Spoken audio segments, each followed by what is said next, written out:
बिस्मिल्लाहिर्रहमानिर्रहीम, अस्सलाम वालेकुम। Welcome back to CMA। आज हमने क्या करना है, वो जो हम कल कर रहे थे, यानी कि मैथ्स। इससे पहले कि हम आगे चलें, कल की क्लास में कोई परेशानी वाली बात, कल के होमवर्क में कोई परेशानी वाली बात?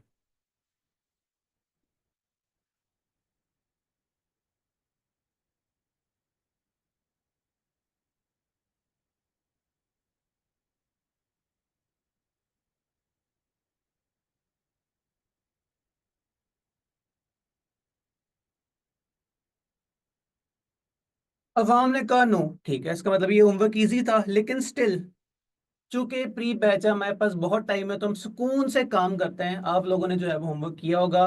मुझे लाइन बाय लाइन स्टेटमेंट बनवाते जाएं कि आपने कैलकुलेटर पे क्या लिखा होगा कि ये आंसर आ गया। शुरू हो जाए, पहले वाले से ऑनवर्ड्स।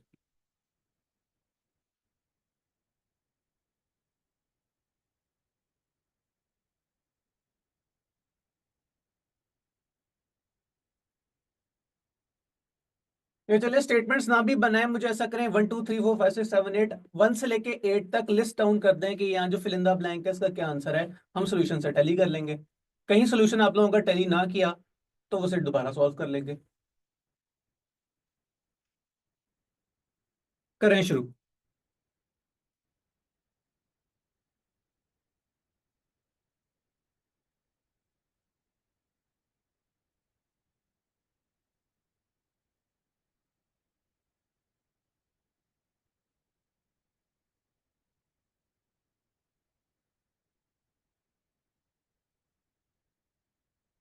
ये खामोशी मुझे बता रही है कि होमवर्क किसी ने करने की जहमत नहीं की। चलें, प्री बैच है, नया नया पढ़ना स्टार्ट किया है, होता है शुरू शुरू में। तो अब मजबूरन ही होमवर्क क्लास में करना पड़ेगा। शुरू हो जाए।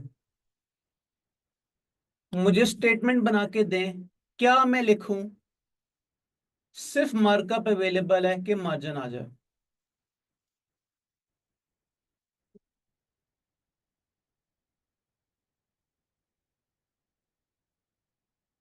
जब कुछ भी ना याद हो तो C+P = S।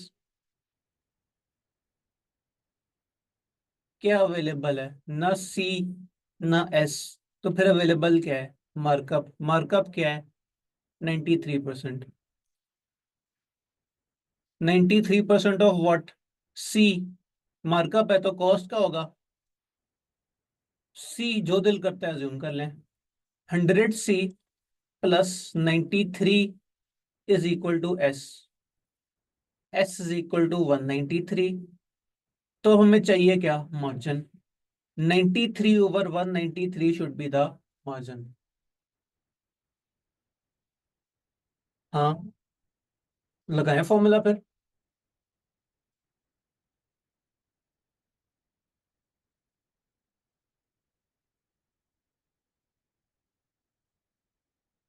क्या आता है आंसर?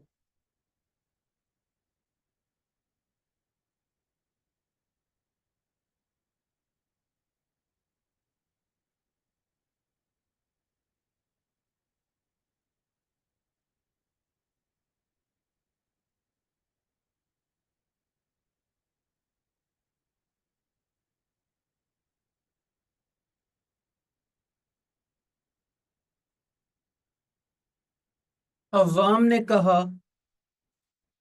48%। होना चाहिए था। क्या बात है, 48%। सही हो गया। अब अगले साथ भी करें। मार्जिन गिवन है, मार्कअप नहीं अवेलेबल। मार्जिन से मार्कअप कन्वर्ट करने का फॉर्मूला आप लोगों को जबानी याद है, या C+P = S? आंसर दोनों तरीके से सेम आ जाएगा। कर दें स्टार्ट।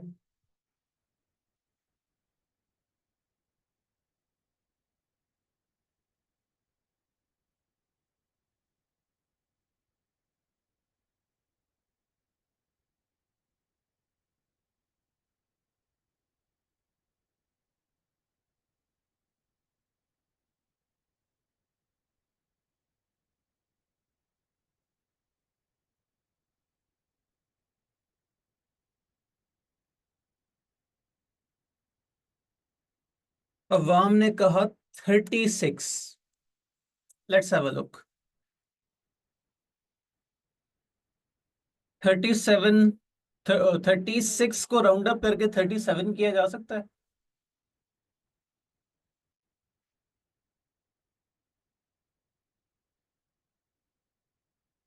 अगला स्टार्ट कर दें। मार्कअप अवेलेबल है, कॉस्ट अवेलेबल है, सेल्स निकालनी है, निकालें।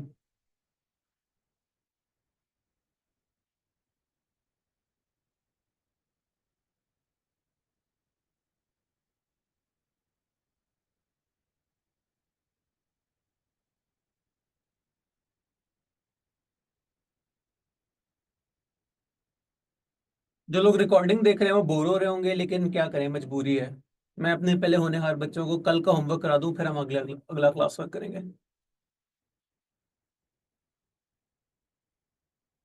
15 मिनट का होमवर्क था यार, कर आते तो हम अगला पढ़ना स्टार्ट करते।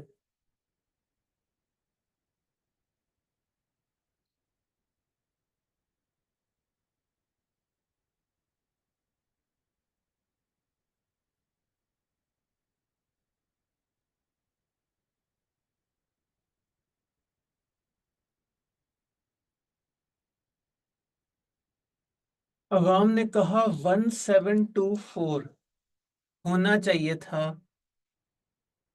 नुप, कुछ और होना चाहिए था। गड़बड़ की है। देखें जी किधर गड़बड़ है। 1724 रिजेक्ट हो गया।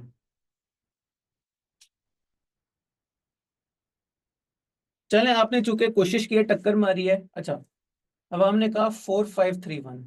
चलें, मान लेता हूं कि आपका भी ये निकला होगा।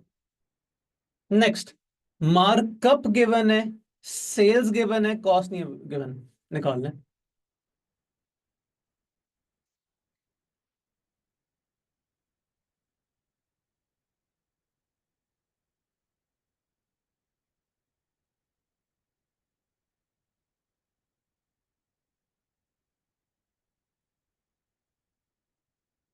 अवाम ने कहा 1925। Let's have a look. ये भी गलत कहा। देखिए किधर गड़बड़ है।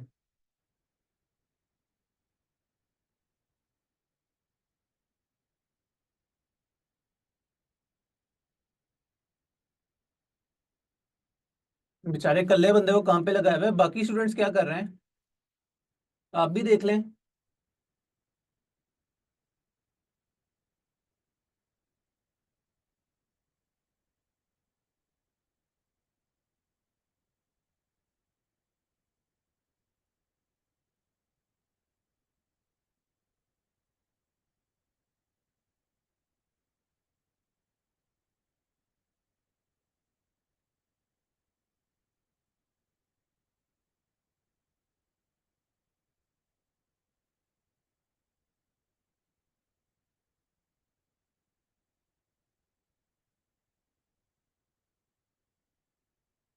C+P = S। सी क्या है, पता नहीं। मार्कअप क्या है, 0.45% ऑफ कॉस्ट। सेल्स क्या है, 3500। 1.45 C = 3500। 3500 divided by 1.45 = C। चलें, इतना तो कर दें कम से कम।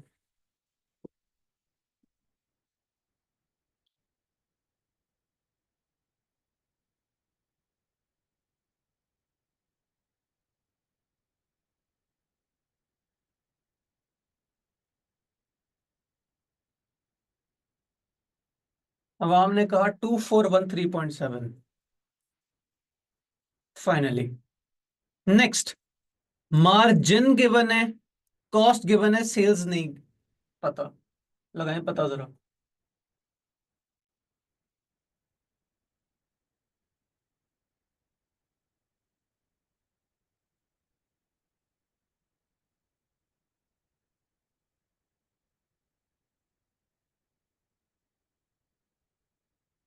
इसे मैं रेस करके सही कर देता हूँ।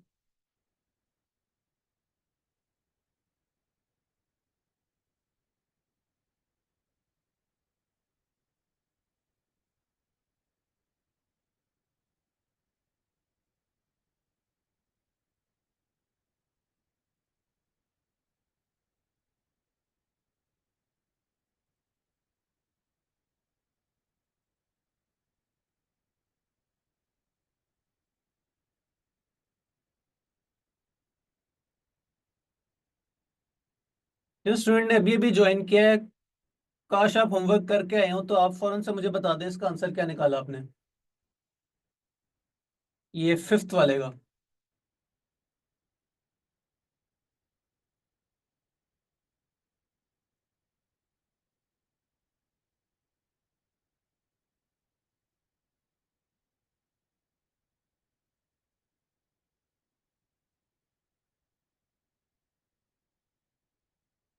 अब हमने कहा 6597.9, यानी कि नीचे 6598 लिखा होगा आंसर में। कहीं 6598 तो नहीं लिखा। वाकई 6598 लिखा है। Next third last, margin given है, सेल्स गिवन है, निकाल ले कॉस्ट।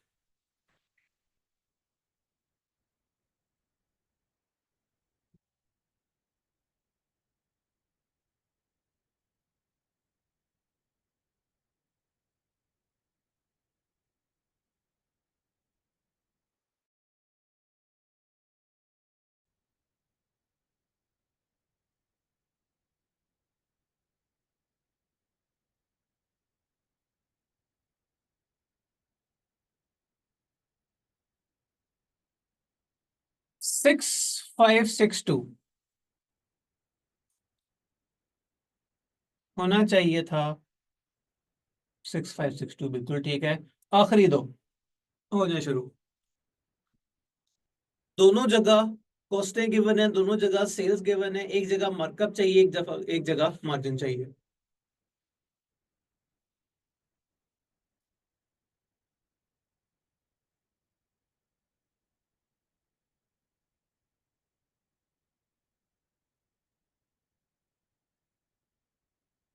पहले में अवाम ने कहा 48%।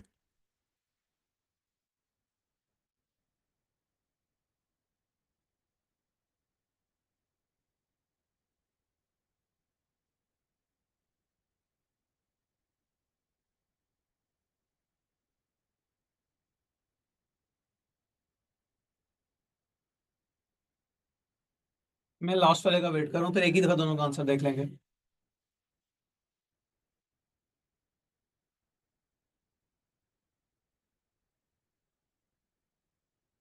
48 and 43, let's have a look. नहीं जी, पहला वाला भी गलत है, दूसरा वाला भी। चलें, जो गलती है फिर मुझे ठीक करनी पड़ेगी। क्या सीखा हमने? C+P = S। C+P = S क्या गिवन है? 7024 कॉस्ट। कॉस्ट है ना पहली वाली। P पता नहीं क्या है, और S क्या है? 7244। हमें P चाहिए मार्जिन, यानी कि सेल्स की परसेंटेज। तो सबसे पहले तो प्रॉफिट निकालने के लिए हमें माइनस करना पड़ेगा। S - C होता है P। 7244 - 7024 क्या होता है?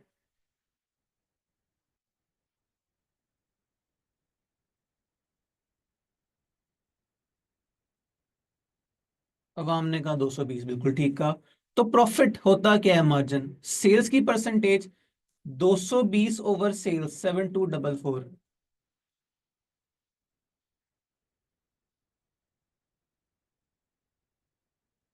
अब हमने कहा 3.03, जो कि वाकई आंसर भी है। इसी तरह जरा दोबारा लास्ट वाला करें, तरीकेकार मैंने आपको दोबारा दिखा दिया है। बस इसमें निकालना मार्जिन नहीं है, मार्कअप है।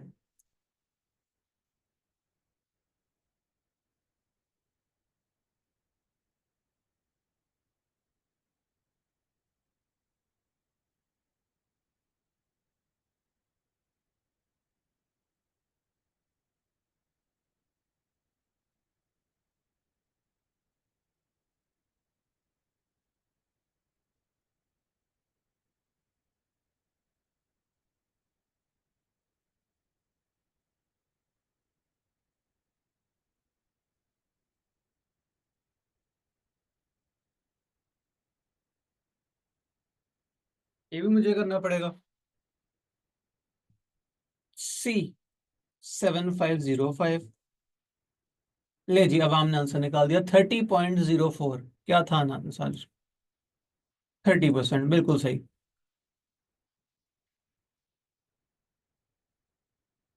तो हमारे पहले 6 सवाल मिस्टर ओप्पो A15 ने बिल्कुल सही सॉल्व किए। आखिरी 2 सवालों में उनकी बस हो गई, तो मैडम सादिया ने आके जो है वो हमें सपोर्ट किया। और कितना टाइम हो गया? पूरे 25 मिनट लगा के जो काम आप लोगों ने 10 मिनट में कर लेना था वो हमने किया। क्लास का तीसरा ही दिन है, आप लोगों ने मेरा दिल तो तोड़ दिया, लेकिन प्लीज कोशिश कीजिए आइंदा ऐसे ना करें। 10 मिनट का होमवर्क होता है आगे, ताकि हम अगला स्टार्ट कर सकें। तो अब हम फाइनली आज की पढ़ाई करना स्टार्ट कर सकते हैं। और आज की पढ़ाई में सबसे पहली चीज तो देखी देखी लग रही है। लिखा क्या है? लिखा है sales, cost of sales, gross profit. जिंदगी में पहले कभी देखा है इस तरह की कोई चीज?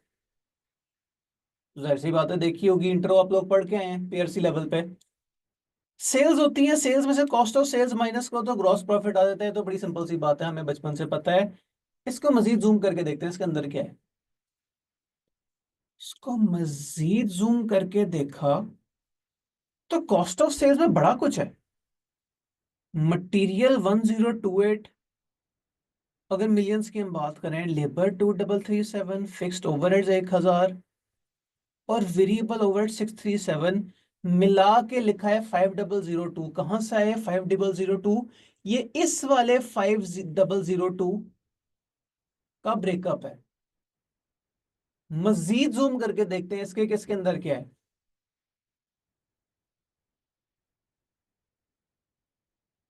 अभी भी लिखा है 5002, लेकिन अब हर चीज के पीछे कुछ लॉजिक आ रही है।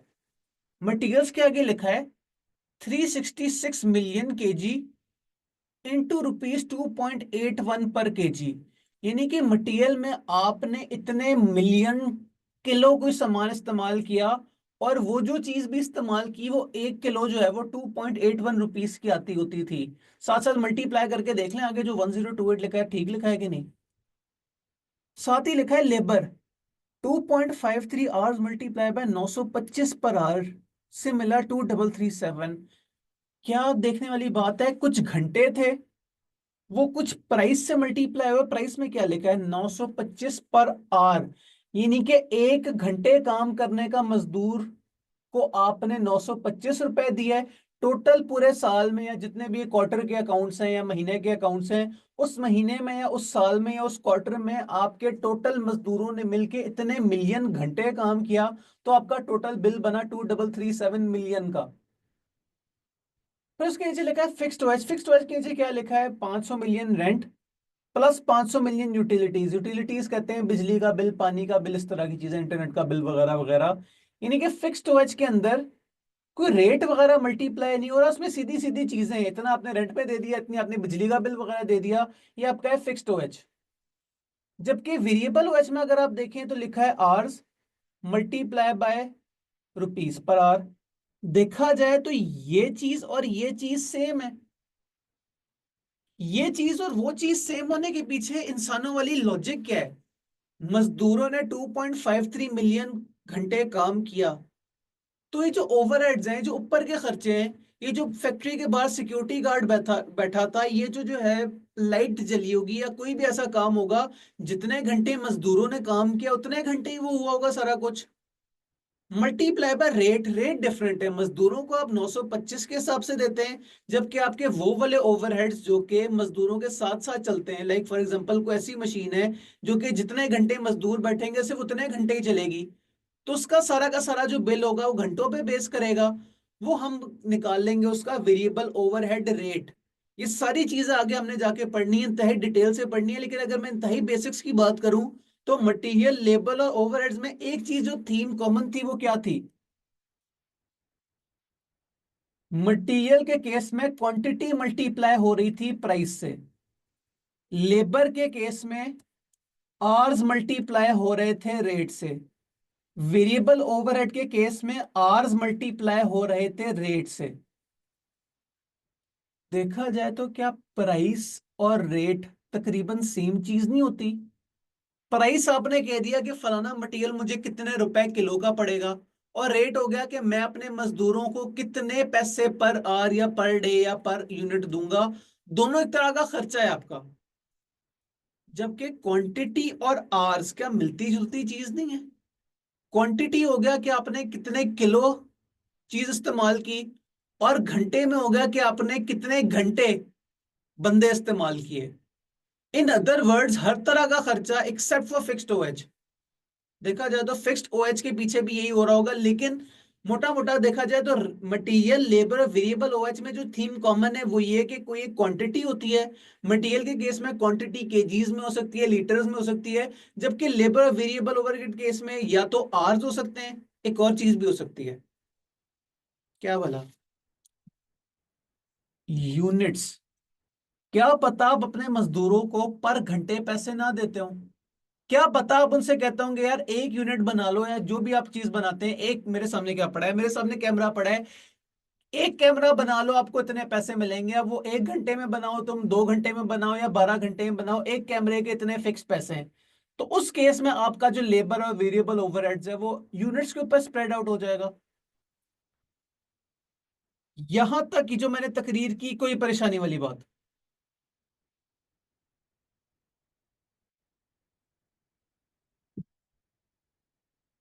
चलिए पहले आप लोग एक छोटा सा काम करें, और वो ये कि मुझे इस डेटे का मार्कअप मार्जिन तो निकाल दें जल्दी से। ये रही सेल्स, ये रहा प्रॉफिट, ओ सॉरी, ये रही कॉस्ट ऑफ सेल्स, यानी कि कॉस्ट, और ये आ गया प्रॉफिट।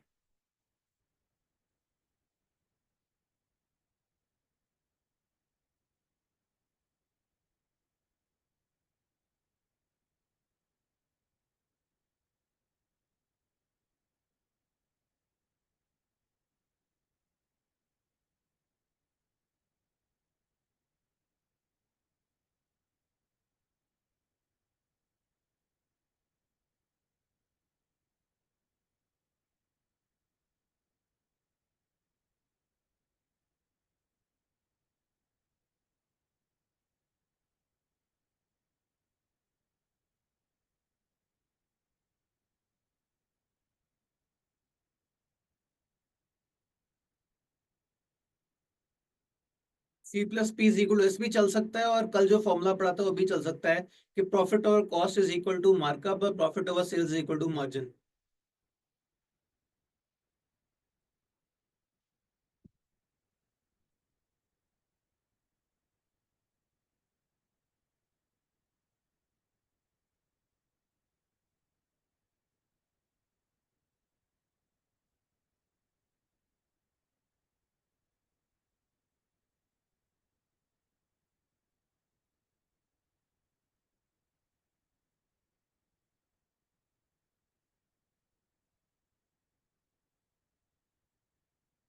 क्या हो गया, इतनी सी कैलकुलेशन में इतना टाइम लग रहा है?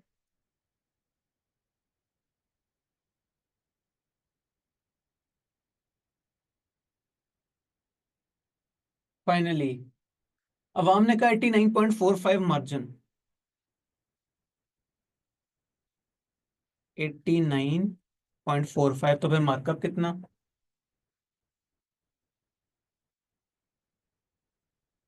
सिर्फ ये लिखना है, 42,415/5,002।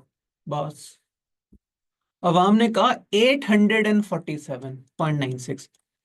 इससे पहले कि मैं आंसर्स देखूं, मुझे सोच के बताएं क्या ये पॉसिबल है या ये इम्पॉसिबल बात है कि मार्कअप 100% से ज्यादा आ गया, 847 हो गया। कहीं हमने कैलकुलेशन में कोई गड़बड़ तो नहीं की?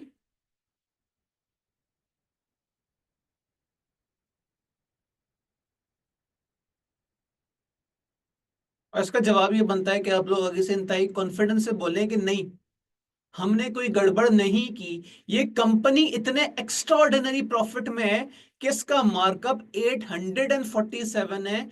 आसान अल्फाज में, आसान उर्दू में, ये अपनी चीजें 8 गुना महंगी बेचते हैं। इनका खर्चा सिर्फ 500 मिलियन, 5,000 मिलियन का था, जबकि ये कमाते कितना है, 42,000 मिलियन, यानी कि 8 टाइम ज्यादा। 5 8 40।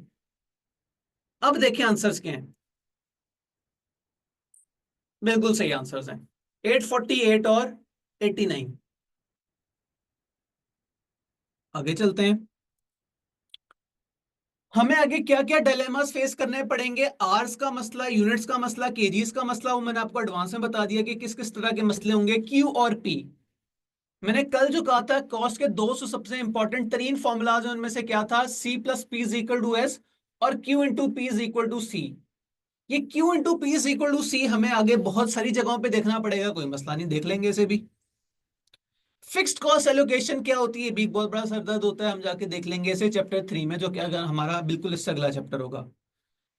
Trick for saving time at the expense of few numbers, क्या तरीकेकार है जब, खैर एनीवे आगे जाके हम प्रैक्टिस भी इसकी कर रहे होंगे, वो ये कि कभी कभार अगर एक एडजस्टमेंट बहुत तंग कर रही हो तो उस एक एडजस्टमेंट को छोड़ देना बेहतर होता है, इंस्टेड ऑफ कि आप उस एडजस्टमेंट पे जरूरत से ज्यादा टाइम लगाएं और अपना पूरा सवाल बर्बाद जो है वो बर्बाद कर लें। तो ये जो छोटी बातें हैं, ये छोटी छोटी बातें ही हमें कहाँ कहाँ काम आएंगी, वेरिएंस में भी काम आएंगी, डिसीजन मेकिंग में भी काम आएंगी, और मार्जिनल जो है वो एब्जॉर्प्शन कॉस्टिंग नामी टॉपिक्स में भी काम आएंगी। ये हमने बहुत एक इंपॉर्टेंट स्किल सीखा है, ये मार्कअप मार्जिन वाला और ये क्यू इनटू पी वाला, जो कि आगे हमारे बहुत सारे टॉपिक्स में काम आएगा स्टिल। और सवाल हैं और आगे टॉपिक्स हैं, कॉन्सेप्ट्स हैं। अगला concept, dilemma of material losses and what to take in material cost. इससे पहले के सामने जो एग्जांपल्स उन पे बात की जाए, बिल्कुल डेली बेसिस की बात करते हैं। क्या जब आप लोग चाय पीते हैं तो क्या पतीली में जितना पानी डलता होगा उतनी ही चाय बनती होगी, या थोड़ी बहुत रास्ते में इवेपोरेट हो जाती होगी?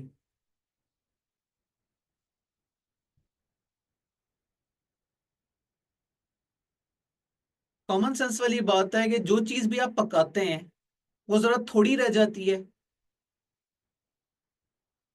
खाने की चीज हो या पीने की चीज हो।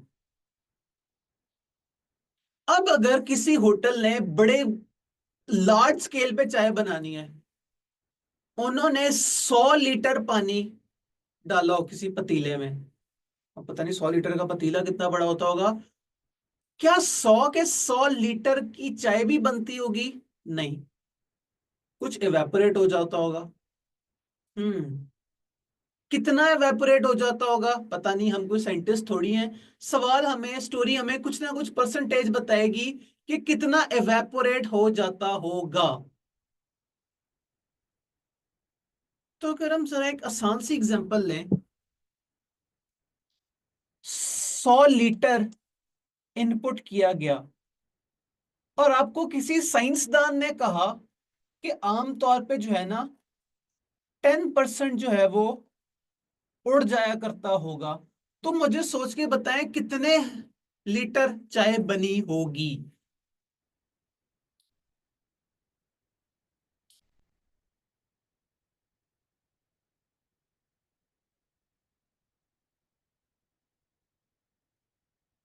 अवाम ने कहा 90 लीटर, बिल्कुल ठीक कहा। ये एक इंतहाई सीधी सिंपल सिचुएशन थी, आपके पास ये गिवन था कि आपने कितना लीटर इस प्रोसेस में इनपुट किया, वर्ड इनपुट पे मैं जोर दे रहा हूं, इस वाली चीज को हम बोल देंगे इनपुट। तो कॉमन सेंस से पूछ के बताएं फिर इस वाली चीज का नाम क्या होगा, ये जो 90 लीटर आपने अभी बताया मुझे, इनपुट का ऑपोजिट क्या होता है? अवाम ने कहा आउटपुट, बिल्कुल सही कहा। ये जो 10% रह गया इसका नाम क्या हो सकता है? 10%, वैसे ये है क्या? इस केस में तो साइंटिस्ट अंकल ने कहा था कि ये इवेपोरेशन होती है, लेकिन आमतौर पे जो चीज चली जाए उससे हम इंग्लिश में क्या कहते हैं? अवाम ने कहा लॉस, बिल्कुल ठीक कहा।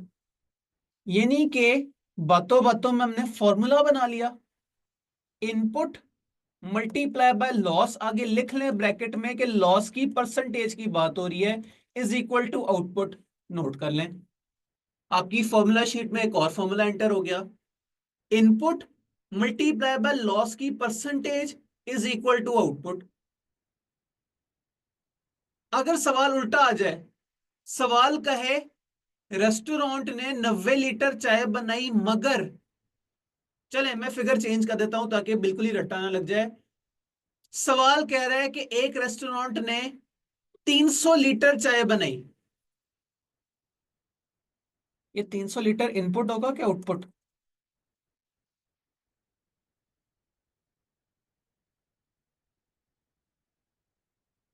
अवाम ने कहा आउटपुट, बिल्कुल सही कहा।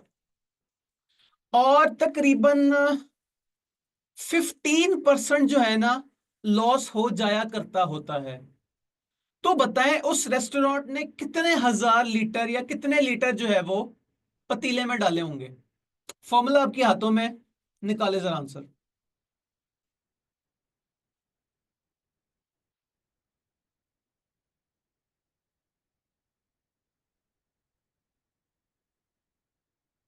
अवाम ने कहा 320, बिल्कुल ठीक।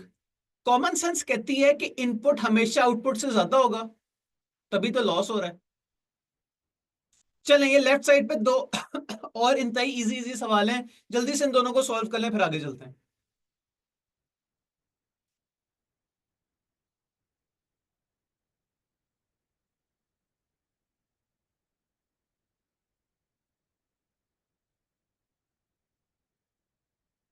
अल्फाज पे मैं रोशनी डाल देता हूं। परचेज का मतलब इतना पतीले में डाला होगा, और यूज्ड इन प्रोडक्शन ये कि लॉस के बाद उसकी चाय कितनी बनी होगी। पता लगाएं जरा।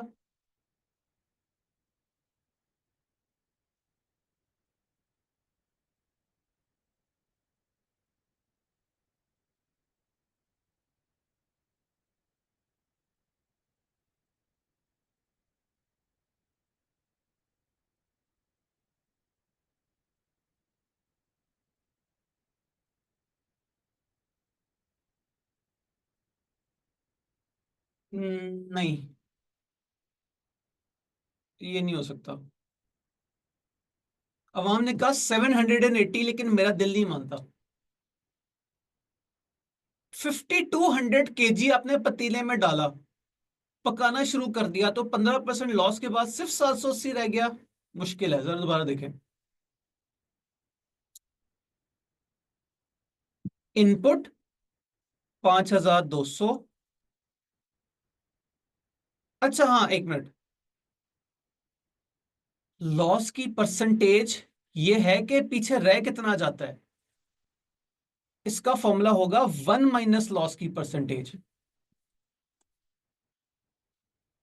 आपका 15% लॉस हो जाता है, तो पीछे रह कितना जाता है? 200 इंटू 0.85। अब आएगा आउटपुट।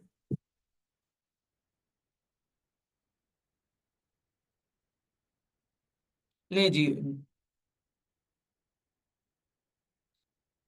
3467 और 4420। नहीं, अवाम ने अपना आंसर डिलीट कर दिया। अब आप लोग पहुंचे 4420 पे। लेट्स सी आंसर क्या है। बिल्कुल सही पहुंचे हैं आप लोग, 4420 is the right answer. Next सवाल उल्टा है। यूज्ड इन प्रोडक्शन का मतलब है आपका एक्चुअली बना इतना। तो बताएं कितना खरीदा होगा, कितना परचेज किया होगा।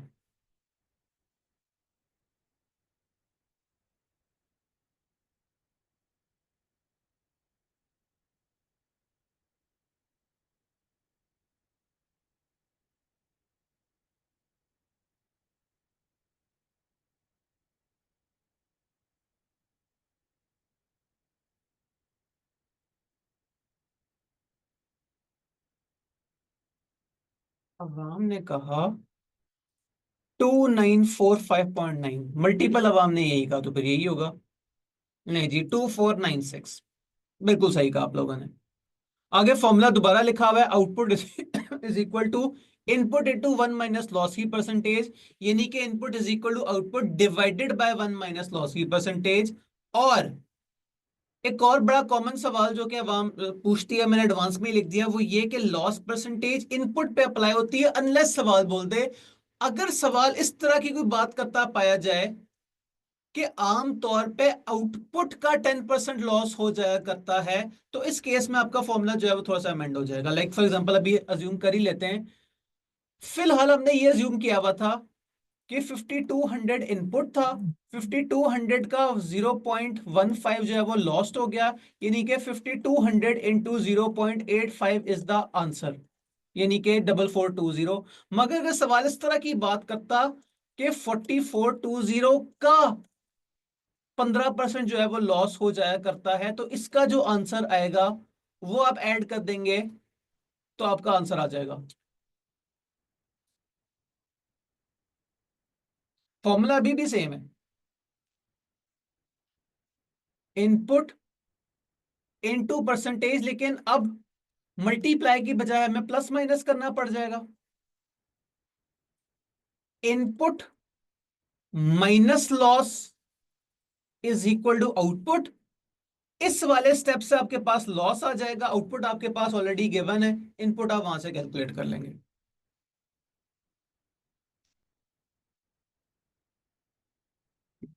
ले जी, पिछले वाले का एक एडवांस वर्जन, पिछले कॉन्सेप्ट का ही। आपको टोटल प्रोडक्शन के लिए 73,000 kg चाहिए। 73,000 kg चाहिए। मुझे कॉमन सेंस से पूछ के बताएं, क्या आप, आपको पता है कि लॉस भी होना है, क्या आप 73,000 kg परचेज करेंगे या 73,000 से ज्यादा करेंगे?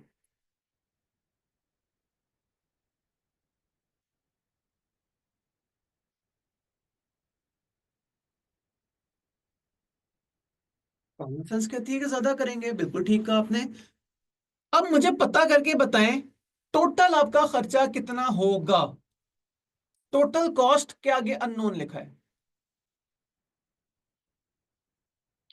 इनपुट कितना होगा पता नहीं, माइनस लॉस कितना हो रहा है, 0.08% ऑफ व्हाट, इनपुट, पता नहीं इनपुट कितना है, इज इक्वल टू आउटपुट। अब आउटपुट का टोटल खर्चे की बात हो रही है, 73,000 kgs है, मल्टीप्लाई बाय 30 रुपए पर केजी है, तो बताएं टोटल कितना खर्चा होगा। फिर वही कॉन्सेप्ट आ गया कि cost is equal to Q multiply by P. आपके पास क्यू था 73,000 kg और पी है 1 kg, 30 रुपए का आता है, बड़ी सस्ती चीज है।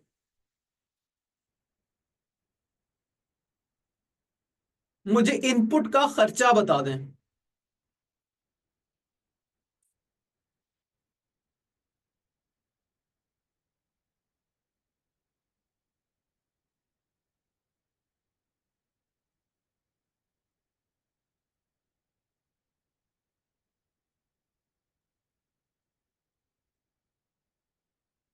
अवाम ने कहा 73,347.8।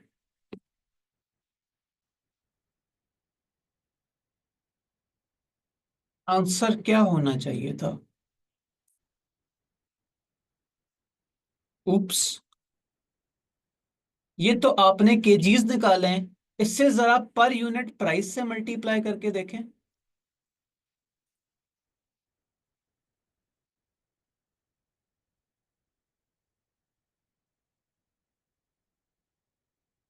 ये अच्छा मजाक है, अवाम जो है वो आंसर देख लेती है और फिर कहती नहीं सॉरी सॉरी हमारा भी वही है। चलें देख लें। Very nice. अगला सवाल इससे ज्यादा इजी है।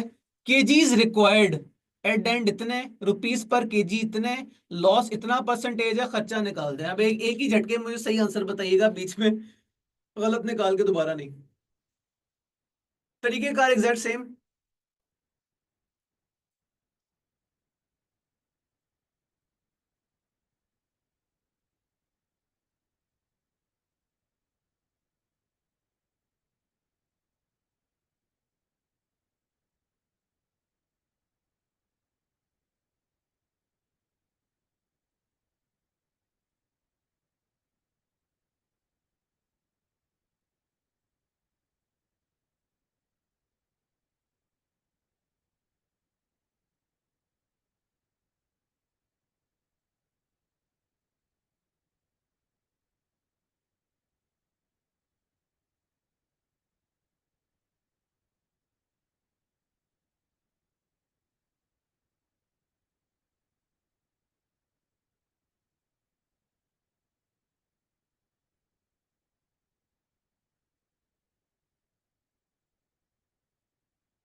अवाम ने कहा 758,192.4। Let's have a look. चलिए मैं और वेट कर लेता हूँ, दूसरे स्टूडेंट का भी आ जाए।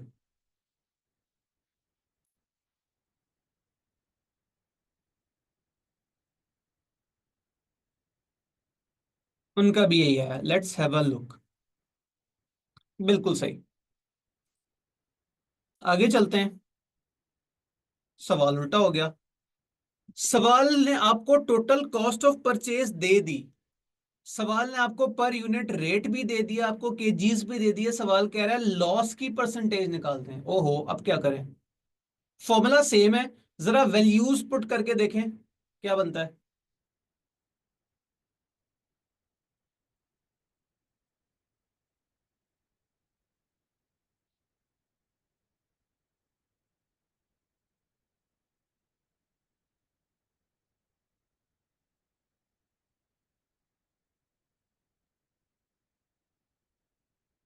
चलें, रिकॉर्डिंग वालों के लिए मैं एटलीस्ट इक्वेशन आपके साथ मिलके निकाल देता हूं।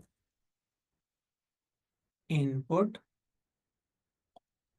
इंटू वन माइनस लॉस की percentage is equal to output. Input total हमने कितना खर्चा किया, 70,000 रुपए का। हमें एग्जैक्टली चाहिए कितना, 240 इंटू 260। उससे भी पहले हमने कैलकुलेशन करनी है, और वो ये, एक दफा सर डिवाइड करके देखें। 240 इंटू 260 क्या होता है, क्या वाकई 70,000 होता है कि नहीं?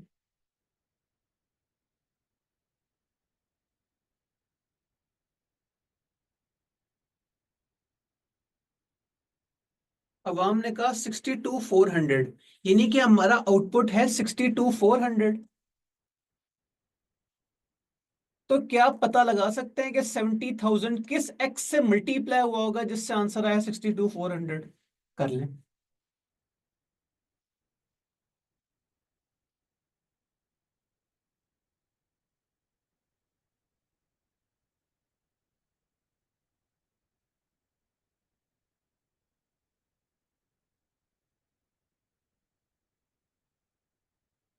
अवाम ने कहा 0.108। क्या बाकी लोगों का भी यही है?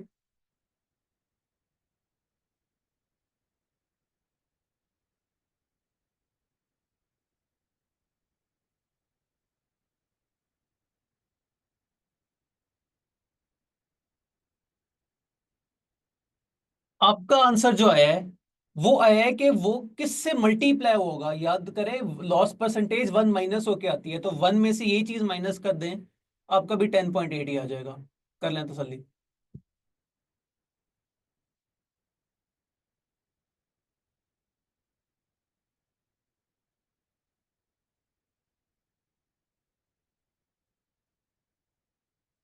10.8 तो आंसर होना चाहिए था। सॉफ्टवेयर ने कहा 11, हमने मान लिया। ले जी, ये तो हमने बात की एक्सक्यूज मी, लॉस की। इस सारे में किसी किस्म की कोई परेशानी है तो प्लीज बोल दें,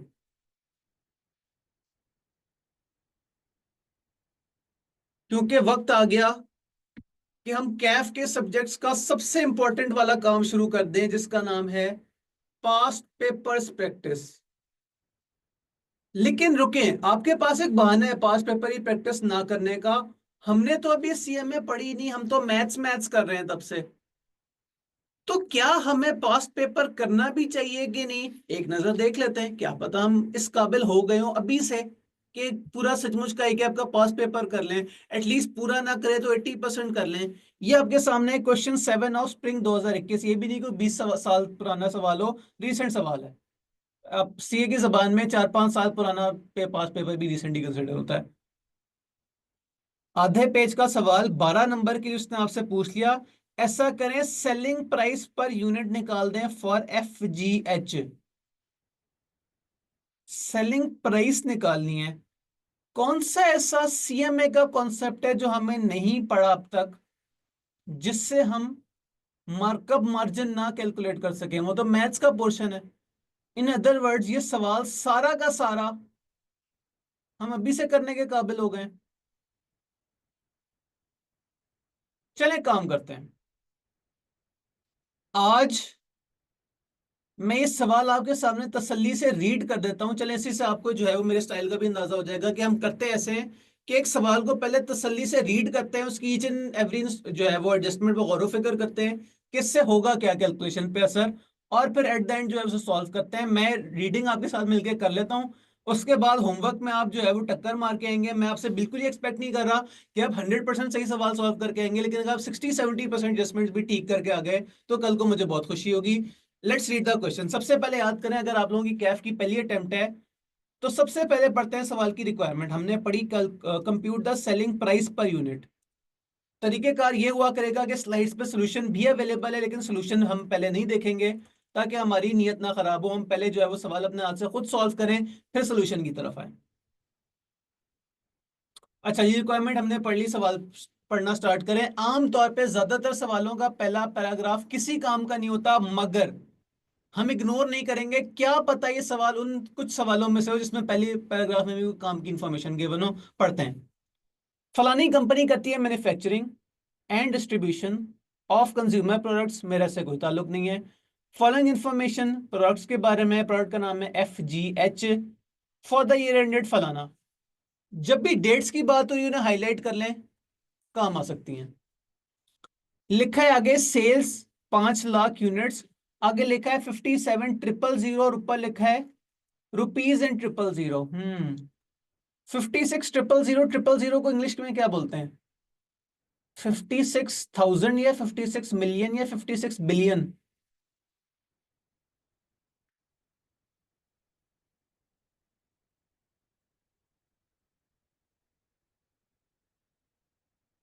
56 मिलियन आपका टोटल होता है रेवेन्यू। सेल्स उसे बोल दें या रेवेन्यू बोल दें, डिवाइडेड बाय 5 लाख यूनिट्स। पता करके बताएं एक यूनिट कितने का बिकता होगा।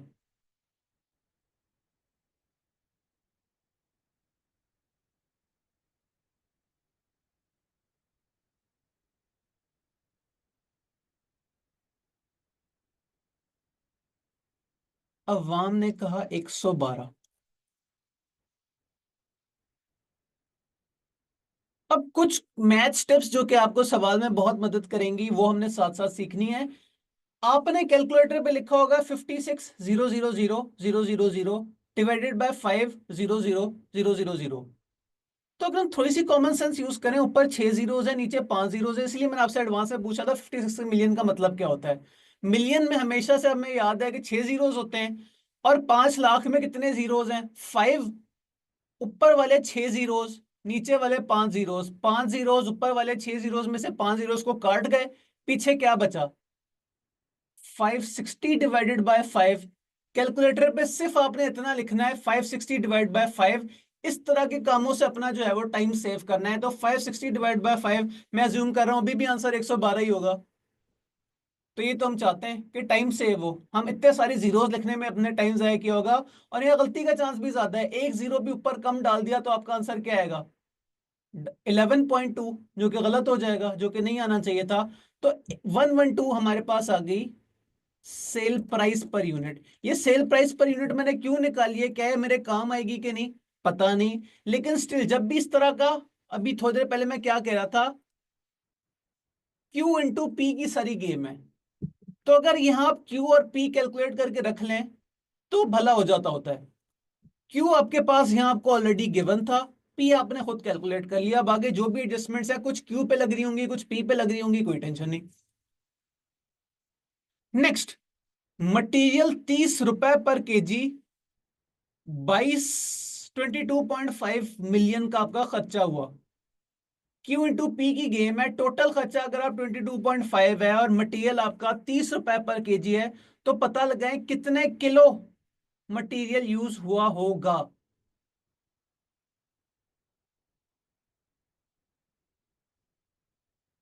7.5 लाख बोलेंगे उसे, हैं? कुछ लोगों का है 6750, कुछ लोगों का है 750000। दोबारा तसल्ली कर लें।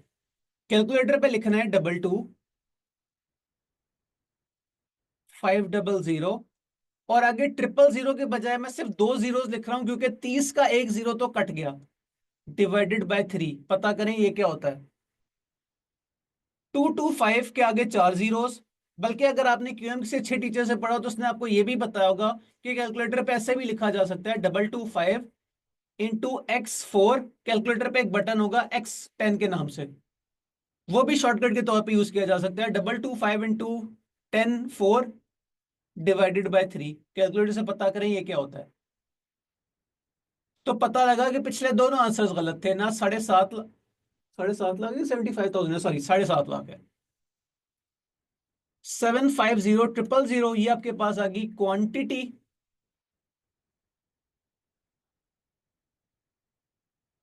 देन स्किल्ड लेबर, अभी थोड़ी देर पहले मैंने आपको दिखाया था स्किल्ड लेबर का क्या तरीकेकार होता है। Total hours multiply by wage पर घंटा इज इक्वल टू टोटल खर्चा। तो टोटल खर्चा अगर आपका 10 मिलियन है तो 10 मिलियन डिवाइडेड बाय 125 क्या होगा। क्या लिखेंगे कैलकुलेटर पे शॉर्टकट के तौर पे। 10x6 divided by 125। अवाम ने कुछ ने कहा 80,000 और कुछ ने कहा 80। इस तरह के सवालों में जीरो जो है वो एक आगे पीछे हो जाए तो बड़ा काम खराब हो जाता है। क्या मैं इस 80,000 को, इस 80 को 80,000 ही कंसिडर करूं। और अगर टाइप करते हुए 000 बुरे लग रहे थे तो एटलीस्ट लिख दें 80K फॉर 1000। मैं लिख रहा हूं उसे 80,000। 80,000 what, 80,000 hours. Next semi skilled labour, वही तरीकेकार 5 मिलियन डिवाइडेड बाय 100 रुपए।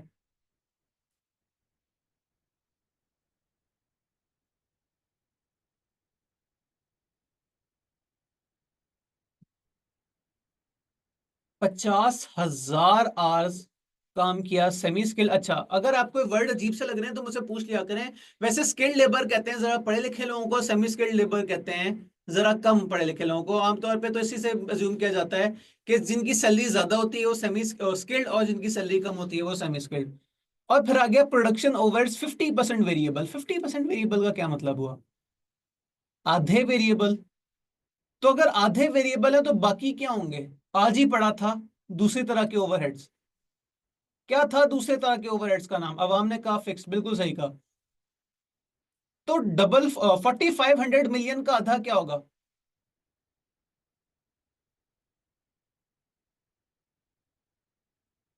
फिक्स्ड ओवरहेड्स, बिल्कुल सही। 2250 मिलियन या 2.25, हाँ सही है 2.25 मिलियन से कहेंगे हम। मैं काट के सही भी कर देता हूं। 2.25 मिलियन वेरिएबल और 2.25 मिलियन ही फिक्स्ड।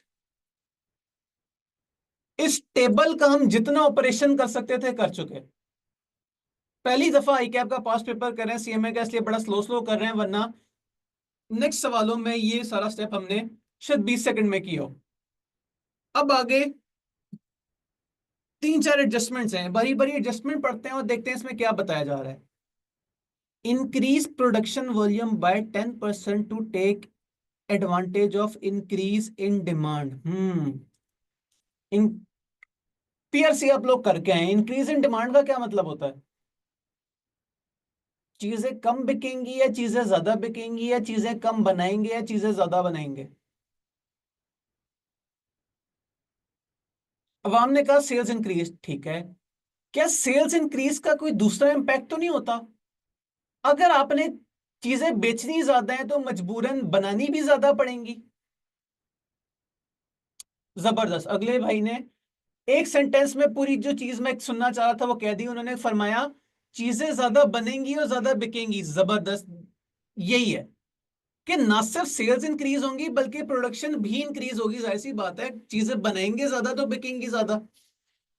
अब सोचें, हमारे पास इतने तरह के क्यूज हैं, इतने तरह के पीज हैं। सेल्स की क्वांटिटी, मटेरियल की क्वांटिटी, सेमी स्किल्ड के आवर्स,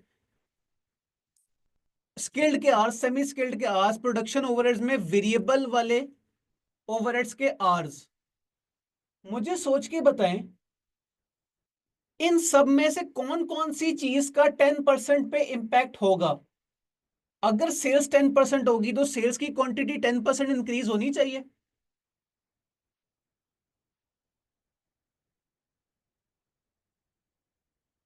अवाम ने कहा यस।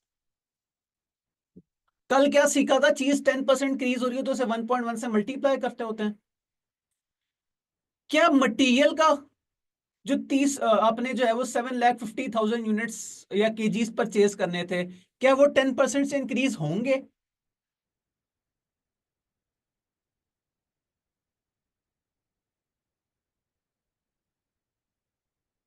क्या घंटे जो पहले 80,000 थे वो 10% से इंक्रीज होंगे?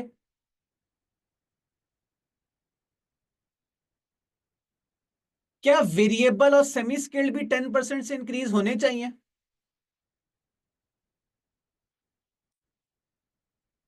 इन अदर वर्ड्स ये सारा कुछ 1.1 से मल्टीप्लाई हो रहा है। हमने इस सेंटेंस का ऑपरेशन कर दिया। सेंटेंस से हम जो जो कुछ निचोड़ सकते थे हमने निचोड़ लिया। अब अगला सेंटेंस पढ़ते हैं। Currently the plant is operating at 80% of its capacity. Hmm सवाल ने हमें कंफ्यूज करने की कोशिश की। लेट्स सी हम कंफ्यूज होते हैं कि नहीं।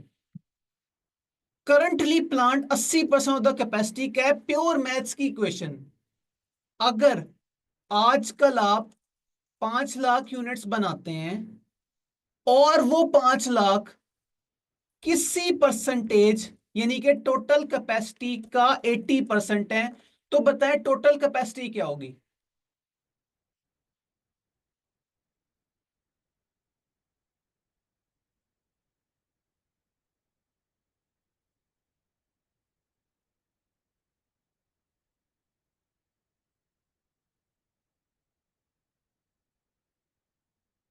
अवाम ने कहा 625,000। 625,000 है हमारी टोटल कैपेसिटी। हमारी जो प्राइस, हमारी जो डिमांड इंक्रीज हुई है, हम आजकल 5 लाख यूनिट्स बना के बेचते हैं और आप लोगों ने भी थोड़े पहले मुझे कहा कि क्यू को 1.1 से मल्टीप्लाई करना चाहिए। मुझे बताएं 5 लाख की सेल्स 10% से इंक्रीज होके कितनी बन जाएंगी?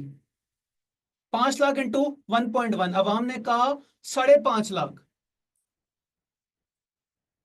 5.5 लाख के आगे मैं क्या लिखूं? इसे मैं कह सकता हूं डिमांड सेल्स, या मैं जस्ट कह दूं इसे प्लान्ड प्रोडक्शन। अब जरा उसूलन मुझे बताएं, आपका दिल कहता है कि हम 5.5 लाख यूनिट्स बनाएं, आपकी फैक्ट्री कहती है कि मैं इजिली 6,25,000 यूनिट्स बना सकता हूं। तो बताएं परेशानी वाली बात क्या है? आप सोच रहे हैं 5.5 लाख, आपकी फैक्ट्री कहती है 6,25,000। कोई परेशानी वाली बात है?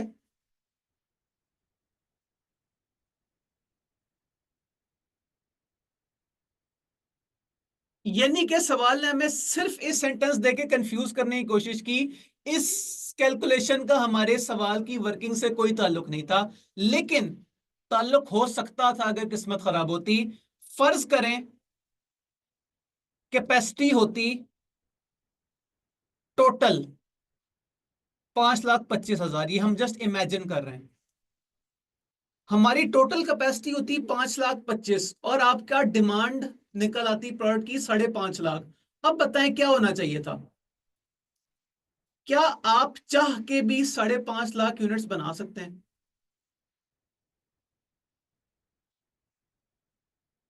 नहीं।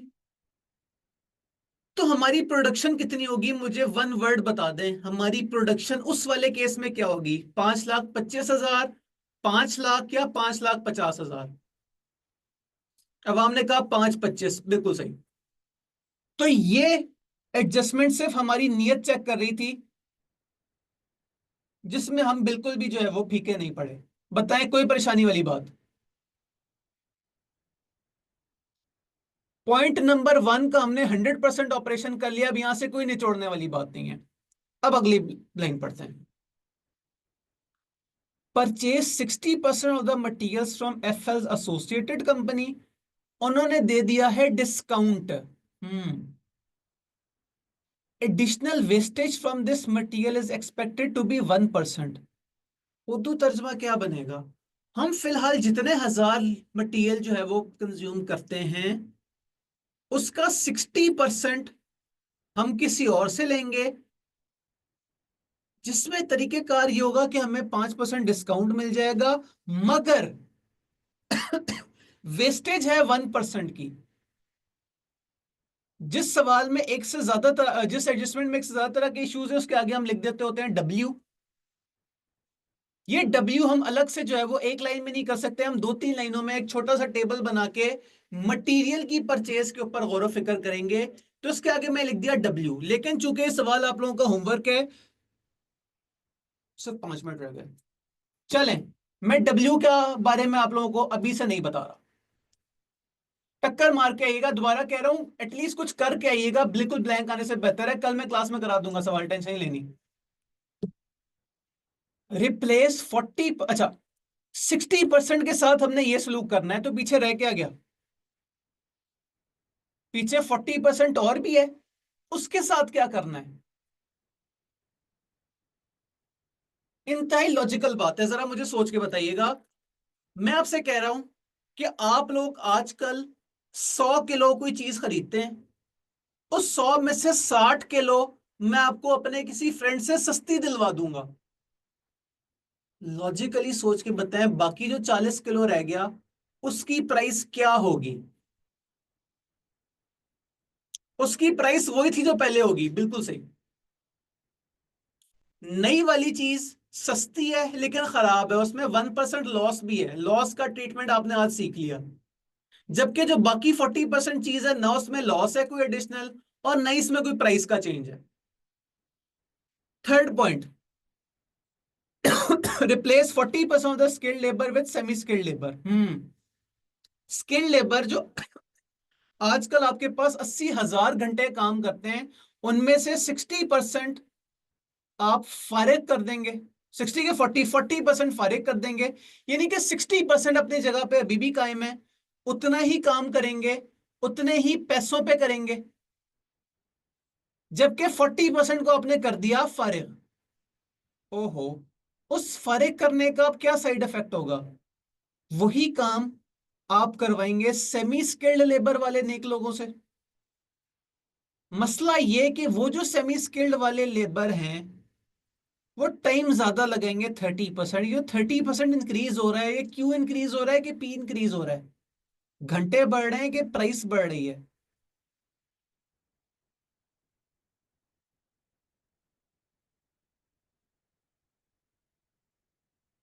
नहीं, 30% ज्यादा काम करेंगे तो 30% घंटे ज्यादा काम करेंगे। प्राइस के बारे में जब उसने कुछ नहीं फरमाया, अगर तो सवाल इस तरह की बात करता पाया जाता कि स्किल्ड लेबर वालों से हम जो है वो 30% वो ज्यादा काम करेंगे, और चूंकि उन बेचारों की अभी रिसेंट जो है वो प्रमोशन हुई है, हमें जो है वो 10% सैलरी भी एक्स्ट्रा दे देंगे, फिर हम कहते हैं कि बोथ। इस केस में सिर्फ आर्स 30% इंक्रीज हो जाएंगे, किनके? वो 40% ऑफ द स्किल्ड लेबर जो कि आपने नए हायर किए हैं अपने सेमी स्किल्ड से। अब सेमी स्किल्ड का टोटल 100% में से 40% तो खा गए स्किल्ड वाले। बाकी जो सेमी स्किल्ड वाले हैं वो क्या काम करेंगे? कितना काम करेंगे? कितने पैसों पे करेंगे? कॉमन सेंस कहती है आजकल जितने घंटे कर रहे थे, उतने ही घंटे करेंगे और उतने ही रेट से करेंगे। Next, impact of inflation on all cost would be 10%। महंगाई हो जाएगी 10%। सोच के बताएं, महंगाई का किस किस चीज पे असर पड़ेगा? क्या मटेरियल 30 रुपए से महंगा होगा? क्या स्किल्ड लेबर को सैलरी 10% एक्स्ट्रा देनी पड़ेगी? क्या सेमी स्किल्ड वालों को 10% सैलरी एक्स्ट्रा देनी पड़ेगी? क्या दोनों तरह के ओवरहेड्स 10-10% ज्यादा होंगे? चले मैं आपको एक शॉर्टकट भी बता दूं, अनलेस के सवाल मेंशन करे, फिक्स्ड ओवरहेड के अलावा हर खर्चा इन्फ्लेशन से इंपैक्ट करता है। फिक्स्ड ओवरहेड जनरली अज्यूम किया जाता है कि इन्फ्लेशन से इंपैक्ट नहीं हुए। इसके पीछे लॉजिक क्या है? फिक्स्ड ओवरहेड्स में आता क्या है? रेंट, इस तरह की चीजें। तो रेंट जब आपने मालिक मकान से 1 साल का जो है एक ही दफा कॉन्ट्रैक्ट कर लिया होगा 5 साल का, तो हर साल इन्फ्लेशन जितनी मर्जी हो मालिक मकान ने पैसे तो उतने ही लेने। In other words, material, skilled labour, semi skilled labour और वेरिएबल ओवरहेड्स का रेट या प्राइस 10% से इंक्रीज हो जाएगी, फिक्स्ड ओवरहेड पे कोई असर नहीं पड़ेगा। मैनेजमेंट ने कहा कि हम वही ग्रॉस प्रॉफिट मार्जिन चाहते हैं 2021 में जो कि पिछले साल था। अभी थोड़े पहले मैंने क्या कहा था यार, जब भी साल आए ना, जब भी डेट्स की बात हो उन्हें अंडरलाइन कर लेना। वो कह रहे हैं 2021 में चाहिए प्रीवियस ईयर वाला। प्रीवियस ईयर क्या था चेक करें, मैंने अंडरलाइन पहले करके रखा हुआ है, 31 दिसंबर 2020। ले जी, क्लास का टाइम पूरा हुआ। मैंने आपकी सवाल की आगे जो है वो 100% रीडिंग कर दी है। सवाल आपका होमवर्क है, मैं स्क्रीनशॉट भी सेंड कर दूंगा। आप लोगों ने स्क्रीनशॉट लेना है तो आप लोग भी जो है वो मोस्ट वेलकम।